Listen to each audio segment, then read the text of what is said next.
परम श्रद्धेय पूज्य वंदनीय संपूर्ण सनातन वैदिक संस्कृति योग आयुर्वेद प्रति निष्ठा रखने वाले व्यक्ति को लागी श्रद्धार आदर को केंद्र पूज्य स्वामी जी। और आज भगवान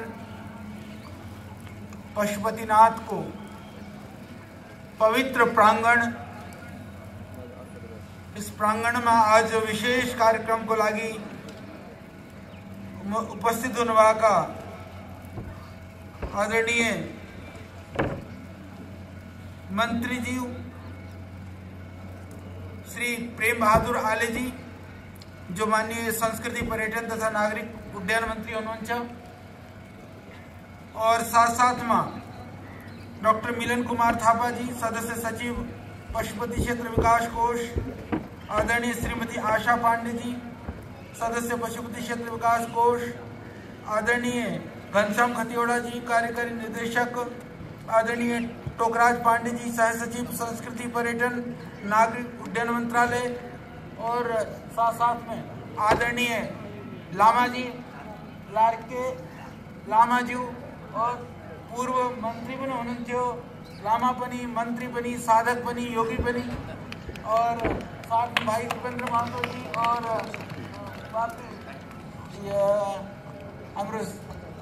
आदरणीय भाई लवदेव जी, भाई शालिग्राम जी, और हमारे कल से बहुत प्रयास कर रहे थे जो पूज्य स्वामी जी के पीछे लगे थे, सीओ साहब, जो पर्यटन संस्कृति मंत्रालय का जो सीओ साहब, सीओ भी आ रखे हैं नहीं, तो वहाँ को भी बहुत आशीर्वाद, क्योंकि वो पूरा प्रयास कर रहे उन्होंने। धनंजय रेग्मी जी को भी बहुत बहुत आशीर्वाद है, क्योंकि वहाँ को भी काफी प्रयास किया। और विशेष करके आज यो ऐतिहासिक आमंत्रण हो श्रद्धेय स्वामी जी को प्रति आदरणीय मंत्री जी ने जो रिक्वेस्ट लेटर कि श्रद्धेय स्वामी जी को लागी कि पूज्य स्वामी जी नेपाल देश को यूं तो अघोषित ब्रांड एम्बेसडर तो उन्होंने उनसे पहले देखी कि बिना कसई को कुनै लालसा को बिना पनि श्रद्धेय स्वामी जी ने संपूर्ण नेपाल देश को लागी जो योगदान दिनु भएको तो दिँदै हुनुहुन्छ, तो अतुलनीय, अकल्पनीय और अद्वितीय छ। तो सबै नेपाल देशलाई, नेपालीहरूलाई थाहा छ। त्यसको कारण नहीं हो कि आज ना, और आज उसकी वजह से हम सब जानते हैं कि नेपाल के अंदर जो समर्पित कार्यकर्ताओं की एक टीम और टोली जो इकट्ठी हुई है, जो रात दिन एक करके पुरुषार्थ करके देश का सबसे बड़ा गैर राजनीतिक, सामाजिक, आध्यात्मिक, सेवा मूलक सांस्कृतिक संगठन यदि पैदा हुआ है तो वह श्रद्धेय स्वामी जी का नेतृत्व और आशीर्वाद की वजह से है, जो इस नेपाल देश की संस्कृति, परंपरा, मूल्य को स्थापित करने के लिए, लोगों के स्वास्थ्य को ठीक करने के लिए, समृद्धशाली विकसित नेपाल देश बनाने के लिए सर्वदा उद्यत हैं। उन सभी लाखों लाखों हमारे कार्यकर्ता भाई बहनों को भी हमारी बहुत शुभकामनाएं हैं। जो हमारे सम्मुख बैठे सभी शिक्षक शिक्षिकाएं भाई बहनों को भी हमारी बहुत बहुत मंगल कामनाएं हैं। यह पतंजलि योगपीठ का प्रयास श्रद्धेय स्वामी जी के नेतृत्व में आज और एक नए मुकाम को प्राप्त कर रहा है। आज भगवान पशुपतिनाथ के इस पवित्र प्रांगण में पशुपतिनाथ सारे प्राणियों के नाथ हैं।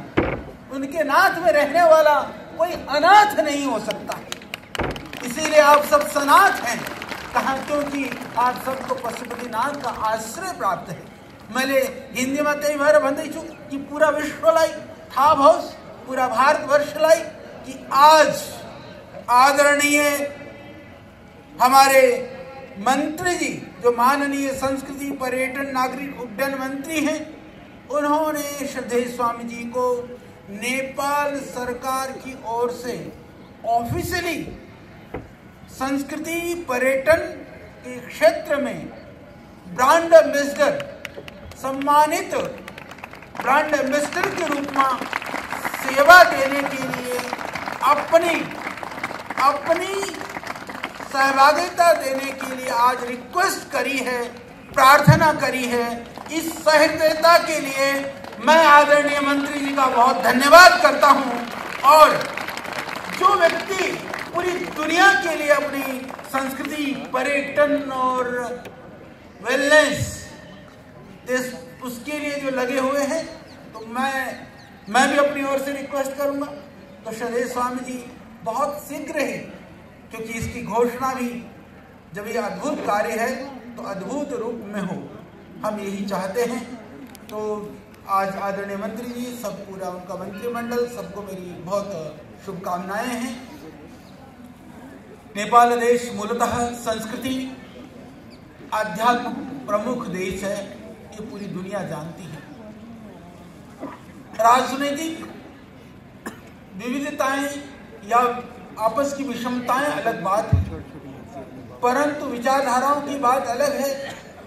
पर दुनिया के अंदर आज भी नेपाल को एक अध्यात्मवादी सनातन परंपरा को मानने वाला देश के रूप में माना जाता है। नेपाल देश की भूमि ही एक ऐसा देश की भूमि है, ये एक ऐसा भूखंड है जहां से दो धर्मों का उद्गम हुआ है। ये आप सबको समझना और जानने की जरूरत है। जिस परंपरा को दुनिया के 200 करोड़ से ज्यादा लोग मानते हैं, हिंदू धर्म की यह उद्गम भूमि, पशुपतिनाथ मंदिर का यह पवित्र प्रांगण, जहां पर माता सीता जानकी का पवित्र उद्गम स्थल, तो यह जहां हिंदू धर्म के लिए गर्व और गौरव का देश है, वहां पूरी दुनिया को शांति और अहिंसा का संदेश देने वाले भगवान बुद्ध की जन्मभूमि यही देश है। तो यहाँ पर इतनी देवी देवताओं और आदर्श महापुरुष, अवतारी पुरुष के रहते हुए भी इस देश को आज धर्म से, यदि हम धर्म की पहचान से अपने आप को वंचित करते हैं, तो मुझे नहीं लगता है कि आपकी पहचान के लिए और कोई इससे बेहतर कोई आपके लिए पहचान के लिए कोई आधार हो सकता है। इसीलिए देश की उन्नति समृद्धि के साथ साथ अपने पहचान के लिए भी इन धार्मिक प्रतीकों का कभी तिरस्कार नहीं करना।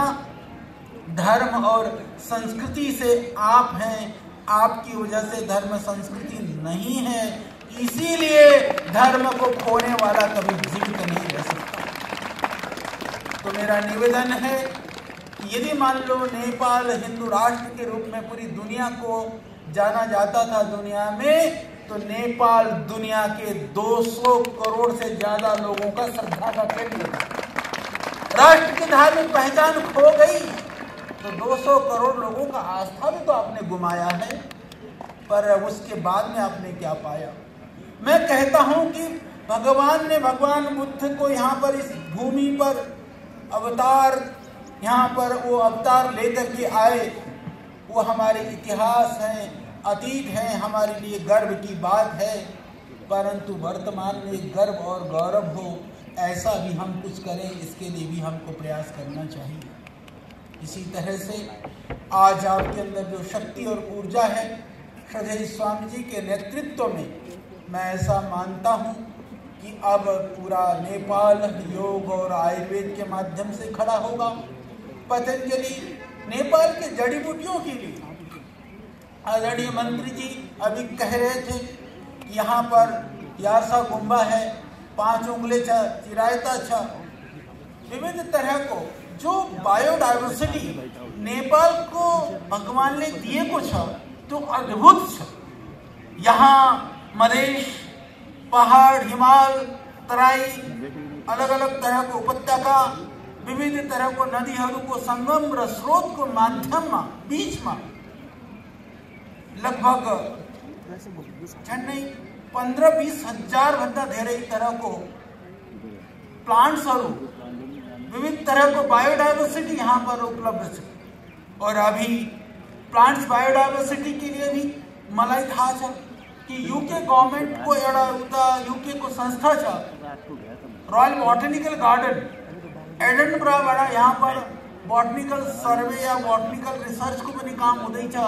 तो मार्क वाटसन वहाँ को साइंटिस्ट है, वो मथी पनी हरिद्वार पनी कई पाली गहरा पूज्य स्वामी जी संघ हामी सिंह पनी भेंट करे रहा को वहाँ हम लोग कुछ नेपाली हम लोग भाईहरू पनि काम गर्दै छन् एडनबरा में स्कॉटलैंड में। तो वो बायोडाइवर्सिटी के ऊपर अभी बहुत काम करने की आवश्यकता है। थुप्रै जड़ी बूटीहरू विलुप्त होने की कगार में छन्।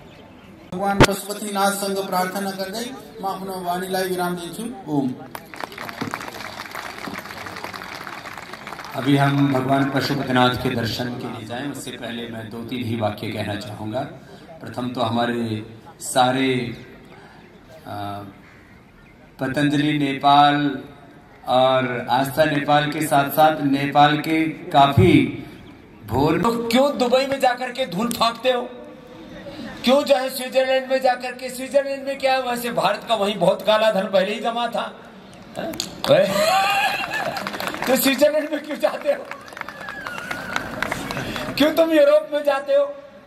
और मैंने सिंगापुर भी देखा है, मैंने हांगकांग बैंकॉक भी देखा है, मैंने साउथ कोरिया उत्तर कोरिया में तो जाने शायद कोई देता नहीं लेकिन जहां तक पहुंच पाए कोरिया से लेकर के ऑस्ट्रेलिया से लेकर के और चाइना जो अपने पड़ोस में है, चाइना से लेकर के रशियन कंट्री, जापान आदि लगभग और अफ्रीकन कंट्रीज, उत्तर दक्षिण पूर्व पश्चिम लगभग सारी दुनिया को देखा। जितनी उन्नत संस्कृति और प्रकृति नेपाल में है वह पूरी दुनिया के लिए एक प्रेरणा है, पूरी दुनिया के लिए एक आदर्श है। तो ऐसे स्पिरिचुअल डेस्टिनेशन पर पूरी दुनिया के लोग आए, उनका हम अभिनंदन करेंगे। इस संदर्भ में जो पत्र दिया है आपकी का रिक्वेस्ट है, इसके ऊपर भी बहुत शीघ्रता के साथ विचार करके विधिवत रूप से इस कार्य को आगे बढ़ाने के लिए बहुत जल्दी ही मीडिया के लोगों को शुभ समाचार देंगे। इसी के साथ अब के इस अनुष्ठान को विराम देते हैं, क्योंकि भगवान का दर्शन करके फिर वापस हमें इंडिया टीवी के प्रोग्राम के लिए आना है।